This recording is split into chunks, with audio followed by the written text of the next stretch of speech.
Well, that's exactly the question that everybody's asking right now. What happens next? It appears that according to the mini constitution, which is the set of laws drafted by the Constituent Assembly to govern that body during this interim period, gearing up for elections to elect Tunisia's permanent government, it appears that the Prime Minister would not have the power, in fact, to dissolve the government of his own accord. That power could be vested in the President or could come from the Constituent Assembly itself. But it appears that the promise that Mr. Jebali made last night, he was not actually capable of following through on. Now, yesterday, Mr. Jebali met with President Monsef Marzouki, as well as members of his own party, to discuss, well, we're not exactly sure. So far, they have not made a public statement, but presumably, precisely this question came up, and they were presumably working on a resolution to this problem.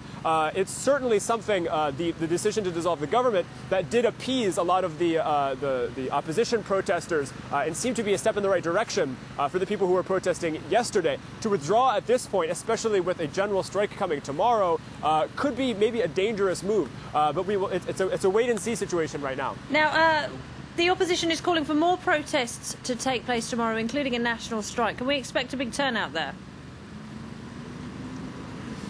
Definitely.